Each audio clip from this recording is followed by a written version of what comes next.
అద్భుత అనమాట. అద్భుతమైన ప్రసాదానికి పరమాన్నం అయితే అయిపోయింది.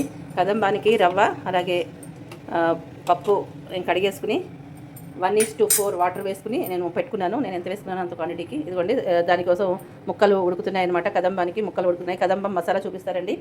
ఇదిగోండి ధనియాలు, మిరియాలు, మినపప్పు, శనగపప్పు, ఎండుమిరపకాయలు, జీలకర్ర, మెంతులు, ఆవాలు, లవంగాలు, ఇలాచి, ఖచ్చితంగా ఈ ఇంగు కావాలి.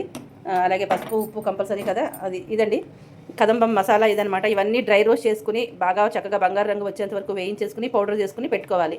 చింతపండు పులుసు కూడా తీసుకొని పెట్టుకోవాలి. ఇవన్నీ ఉడికిన తర్వాత ఇవన్నీ మిక్స్ చేసేసి చింతపండు పులుసు వేసేసుకుని మసాలా పొడి వేసేసుకుని మనం ఉడికించేసుకోవాలి. కావాల్సిన వాళ్ళు పైన పోపు పెట్టుకోవాలి. ఇంతేనండి. కదంబం చేయడం చాలా చాలా ఈజీ అనమాట. సూపర్ టేస్టీగా కూడా ఉంటుంది. ఈరోజు మనం చేసే పదార్థాలు ఇవే అనమాట. అమ్మవారికి నివేదన కోసం చేసేవి కదంబము అలాగే పరవాన్నం అనమాట. బెల్ల పరవాన్నం. నచ్చిందా మీకు? నచ్చితే మరి ఒక లైక్ వేసుకోండి. కదంబం ఎంతమందికి ఇష్టమో, పాయసం ఎంతమందికి ఇష్టమో కామెంట్లో తెలియజేయండి. సరేనా?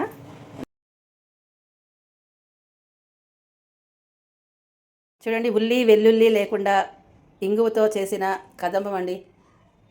ఈరోజు దుర్గాష్టమి కదా, అందుకని కదంబం చేశాను. అలాగే పరవాన్నం కూడా చేసేసానండి.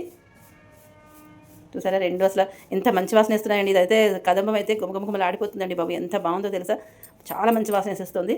ఇంకా పూజ చేసుకుని మనం ఈరోజుకి ఇదేనండి. ఈ రెండే, ఇంకేం చేయట్లేదు. వంట కూరలు ఏం లేవు. ఇంత చేసిన తర్వాత ఇంకా అవన్నీ ఏం చేస్తే చల్ల కదండి. అందుకని ఇవే అనమాట. ఇది కూడా నేను అందరికీ పంచడానికి కూడా చేశాను. అందుకే ఇంత కుక్కర్ నిండా చేసేసాను. చూసారా, ఇదండి సంగతి. ఉంటాను. బాయ్. నచ్చితే లైక్ చేసేయండి, ఫాలో కూడా చేయండి. బాయ్. వేడి వేడి కదంబం అండి. ఒక్కసారి తిన్నారంటే మళ్ళీ మళ్ళీ చేసుకుని తింటారనమాట. అసలు ఎంత బాగుందో. అది కూడా హెల్తీగా చేశాను కదా, గోధుమ రవ్వతో చేశానండి. సూపర్ అనమాట. ఈ ప్రసాదం కూడా బాగుంది. అదే పరవాన్నం. అలాగే ఇది కూడా అద్భుత అనమాట. అద్భుతమైనండి.